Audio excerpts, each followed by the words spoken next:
हम सब जिंदगी में कुछ न कुछ पाने की दौड़ में लगे हुए हैं। पैसा, नाम, रिश्ते, सफलता।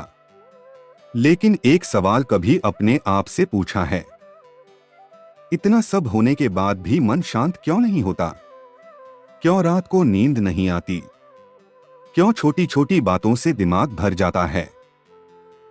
क्यों हम खुश होने के बाद भी अंदर से खाली महसूस करते हैं? सच ये है, हमें जीना सिखाया ही नहीं गया। हमें सिखाया गया कैसे कमाना है, कैसे जीतना है, लेकिन ये नहीं सिखाया गया कि हार को कैसे स्वीकार करना है, दर्द को कैसे समझना है और खुद को कैसे जानना है। और यहीं से जरूरत पड़ती है भगवद गीता की। गीता कोई सिर्फ धार्मिक किताब नहीं है, ये एक गाइड है जीवन को समझने की, अपने आप को समझने की। जब इंसान उलझ जाता है, जब रास्ता दिखाई नहीं देता, जब मन हार मान लेता है, तब गीता रास्ता दिखाती है। कृष्ण ने गीता में जो कहा वो सिर्फ अर्जुन के लिए नहीं था, वो हर उस इंसान के लिए है जो आज कंफ्यूजन में है, जो आज डर में जी रहा है।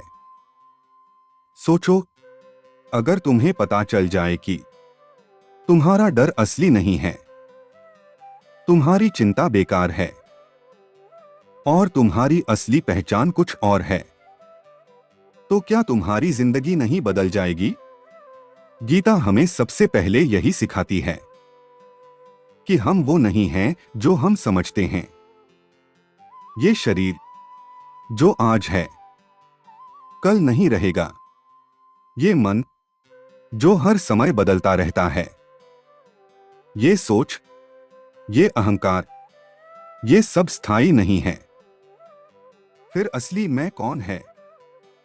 यही सवाल गीता हमें पूछने पर मजबूर करती है और धीरे धीरे जवाब भी देती है। तुम शरीर नहीं हो, तुम मन नहीं हो, तुम विचार नहीं हो, तुम एक जीवात्मा हो जो इस शरीर के माध्यम से अनुभव कर रही है। और जब ये बात समझ आती है तो डर धीरे धीरे खत्म होने लगता है, क्योंकि डर हमेशा शरीर को होता है, आत्मा को नहीं। लेकिन गीता यही नहीं रुकती, वो एक और गहरा सत्य बताती है। ये पूरा संसार, ये प्रकृति, ये सब कुछ किसी इंसान ने नहीं बनाया। संसार भगवान परमात्मा से उत्पन्न होता है। आत्मा केवल उसका एक अंश है, सृष्टिकर्ता नहीं। यही सबसे बड़ा अंतर है। जो समझ में आ जाए तो जिंदगी बदल जाती है। हम सोचते हैं मैं कर रहा हूं, मेरी वजह से हो रहा है, लेकिन गीता कहती है तुम करता नहीं हो, तुम केवल माध्यम हो। जो हो रहा है वो एक बड़ी शक्ति के द्वारा हो रहा है, और वही शक्ति इस पूरे संसार को चला रही है। जब ये समझ आती है तो जीवन का बोझ हल्का हो जाता है, क्योंकि फिर हर चीज को कंट्रोल करने की कोशिश खत्म हो जाती है। तुम अपना कर्म करते हो, लेकिन फल की चिंता छोड़ देते हो। और यही गीता का सबसे बड़ा उपदेश है। कर्म करो, लेकिन आसक्ति के बिना।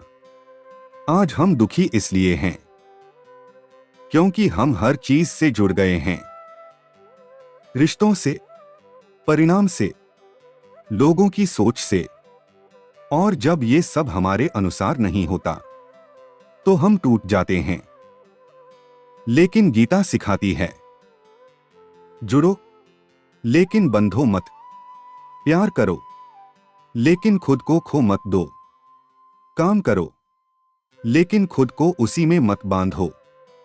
धीरे धीरे इंसान समझने लगता है कि शांति बाहर नहीं है, ना पैसे में, ना लोगों में, ना सफलता में। शांति अंदर है, और गीता उसी अंदर जाने का रास्ता है। सोचो, अगर तुम्हारे पास कोई ऐसा हो जो हर मुश्किल में तुम्हें सही रास्ता दिखाए, जो कभी गलत सलाह न दे, जो हमेशा तुम्हारे साथ खड़ा रहे। गीता वही है।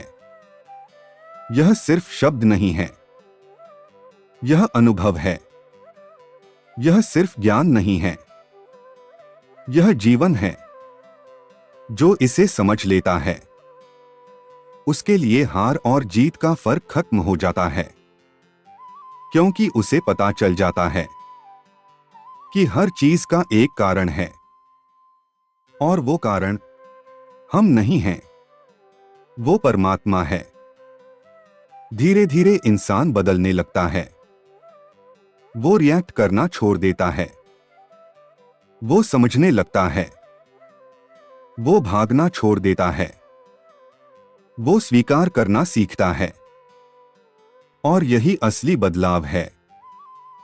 गीता तुम्हें दुनिया से भागना नहीं सिखाती, गीता तुम्हें दुनिया में रहकर जीना सिखाती है, सही तरीके से, संतुलन के साथ। और अंत में बस एक बात, अगर तुम सच में जानना चाहते हो कि तुम कौन हो, अगर तुम सच में शांति चाहते हो, अगर तुम सच में अपने जीवन को समझना चाहते हो, तो गीता को सुनना शुरू करो। धीरे धीरे, एक एक श्लोक, क्योंकि यह सिर्फ किताब नहीं है, यह भगवान की आवाज है।